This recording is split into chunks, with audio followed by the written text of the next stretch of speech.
Well, I just got done watching Pug's video with that FLB, the fat lying bitch. So I'll give my opinions.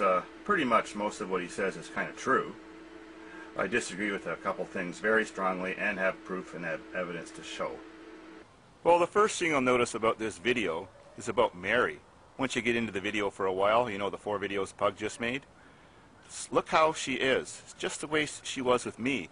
She's so manipulative, deceiving, prodding.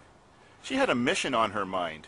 She was out here to bash a so-called pedo, which I'm not, and had nothing to do with Pug.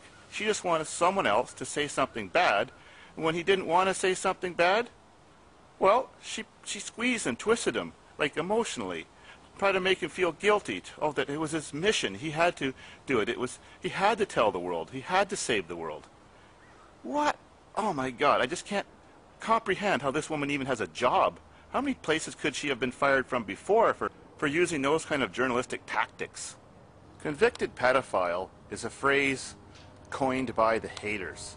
It has nothing to do with true life and real history, because I'm not. Mary Garofalo got to see the true evidence of my most recent psychiatric and phallometric evaluation. That means testing you for what you like and you don't like, what turns you on. And she's seen that pedophile was not even mentioned in that report whatsoever, but it did show voyeuristic tendencies. Well, a guy with a video camera, I guess, especially a guy like me, is somewhat voyeuristic, and I'm not going to deny that. And Mary got those documents from me well before her show, so she knew I wasn't who she claiming I was, but she went ahead anyways and used this as a pedo-bashing witch hunt, which had nothing to do with Pug or nothing to do with what she told me the interview was going to be about. She lied to everybody and both of us. When you become rich and famous, you get a lot of jealous haters. Look at Justin Bieber. He's a 16-year-old. He's probably a virgin. He's never touched anybody improperly. He hasn't done anything wrong as far as I know. But Justin Bieber has his own hater club. He has thousands and thousands of haters, a lot more than me. Why? How do you hate someone who's very good at what they do and talented and done nothing wrong? Well, I guess you hate them because you feel that they're better than you, and you're jealous. That's kind of the explanation for pretty much all of my haters. Pug never saw anything illegal happening at the farm. I'm sure if he did, he would have said something or told someone, you know, in power who could do something about it. He just saw things that weren't comfortable with him. I'm a nudist. Redneck Rickham's a nudist. Some of my friends are nudists. And normal activities happened at the farm that were non-sexual. And we would keep the gate locked just during the week all the time, just so that other people just wouldn't happen upon us. But we weren't doing anything bad. The worst thing I ever did, probably being a nudist, was ride around with a 17-year-old with her on the back of a quad. But that's not illegal. Age of consent is 16, and we still weren't doing anything sexual, and everybody else was around, including Pug. When I went into the hot tub with that so-called 10-year-old boy Pug mentioned, that wasn't true. The boy was 13. I slipped in there without bathing suit on, as I normally do. The room was dark. The boy's father was already in the tub. He wasn't wearing any clothes either, and I assumed the boy wasn't, but there were so many bubbles in the tub nobody could tell. There's a little change curtain just before you get into the tub that hangs around it, and I slipped my clothes off behind that. Bloke was there, you can ask him too, and I think Rickham and a bunch of other people were there. We weren't doing anything wrong. Mary Garofalo has something against people who like me or who love me. Look at my son's YouTube account. I did this for him because he had no job and hasn't been employed for a while. He's living on his own and paying rent and trying to survive as, you know, just a young man age 22. So, didn't cost me anything to tell him how to set up a YouTube partner account, and I would make the videos for him since he's not really into that kind of thing, and he got to keep all of the money. But I think because my son loved me, and I raised my 22-year-old son since he was 13, Mary didn't like that. Carries the same last name as me. His name is Adam Rock. So Mary had to set out to destroy him too. It took her a week longer to destroy him on YouTube and have his ads pulled forever, and he can no longer be an AdSense partner. But it took a week longer because YouTube realized that's not David Rock's account. That's Adam Rock's account, completely registered by him in every way, shape, and form, and the checks that go to a different address. I've never even seen one of the checks. I've never even asked how big they are. But I do know he needed that money to survive. And Mary broke our constitutional right by taking away a real, legitimate, tax-paying job that's nothing wrong with it whatsoever, and taking it away from someone for no reason except to hurt them and cause pain just because my son loves me and I raised him. Why does she protect the people who don't like me? Can you tell me that, Mary? Explain that in court when I sue you, because that is coming for sure. I'm just still collecting evidence, and since this is a television type thing, I have 6 is television slander and defamation and loss of jobs and all that. I've got 6 weeks. It's not 2 weeks like or 2 years like the normal way you can sue persons for personal injuries and stuff. I have 6 weeks and all the papers will be filed in statement of claim well before 6 weeks. I'm so glad a big company like Global TV got involved with this, because they've got a team of lawyers and lots of insurance. I've got lots of support and lots of money. And now I'm going to get a lifetime income, because you took away my lifetime income and my son's lifetime income and gave us no possibility of ever gaining that type of income again. So now I've been blacklisted from AdSense. I had a perfect relationship with them for 3 years. Never did anything wrong. Put their ads on my videos on the #1 automotive channel in the world. What more can you ask for if you're an advertiser? Certainly was no complaints to Mary got on the bandwagon and started messaging them all. I'm so glad she put that in her movie. Oh my God, I couldn't believe she admitted to it. Now she'll have to admit to it to a judge.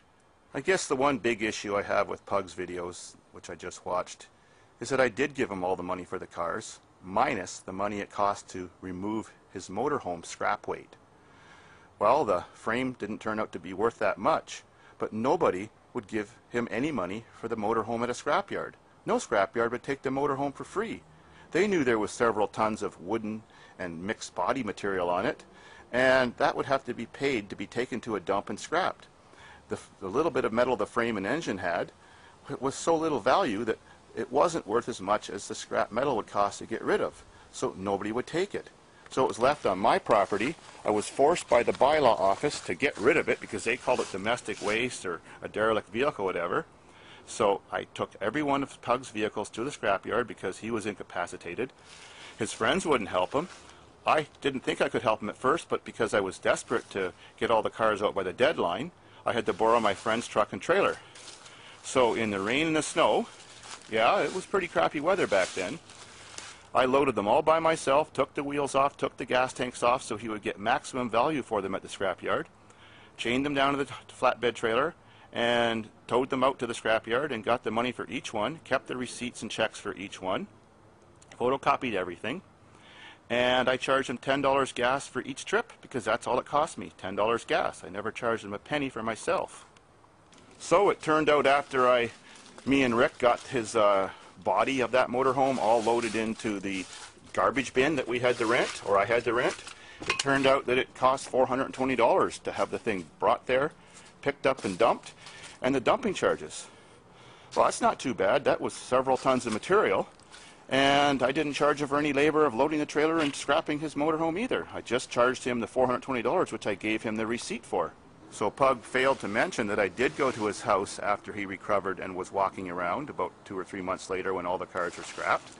I did bring checks for all the money that I got from the vehicles, and I did bring receipts. He actually videotaped my visit there, so we did try to get along. I had nothing wrong with going visiting Pug afterwards and handing him his money. And there still was even a little bit of his scrap metal left at the farm. And I loaded up that in my van and completely filled my van and brought all that out too and gave it to him, no charge. Pug is just upset that I charged him exactly what I paid to get rid of the scrap from his motorhome. That's it. I didn't make a penny. I worked many, many, many hours removing those parts off those vehicles so he would get maximum scrap price because no one else would help him for free. All I got back was my gas money, $10 per vehicle. It just turned out that he had in his mind I should have paid for scrapping his motorhome because he said I made money off of his videos. Sure I did. Well, they were my videos. I just filmed his activities at my farm, but I never made a nickel off him jumping his motorhome because I'm the only one who never put one of his motorhome jumping videos on YouTube. Everybody else did but me. So I challenge you, Chris Whitcroft. I have nothing against you. I see that you tried to defend me in most times within that video that you made with Mary. No hard feelings about that. Just tell the truth. Show the world the receipts. Show the world how much Zubix charged me to have that bin hauled away and dumped. Show them the checks I gave you, or at least the cancel checks, or I'll show them if you don't want to do that. Stand up for what you're talking about and tell them the truth. You were just upset that it cost $420 to get rid of that motorhome, but you got every penny for all those vehicles, including the scrap metal that I saved for you that was yours, and all I charge you was $10 gas for each vehicle to haul them, because that's what it cost me and I work for you for free. So come on, Pug, tell the world the truth. Show them the photocopies, show them the canceled check, or I'll have to do it for you. No hard feelings, let's get together someday. Oh, and good news for everybody else. I do have a lot of classic Davidsfarm videos that I made in the last 2 weeks to edit. It's just with all this other bullshit going on, I haven't had time to edit them. I've just been gathering evidence for my court case against Mary, so I'm going to try to get to them after this video, but I still have a bunch more videos coming up which are shocking and true.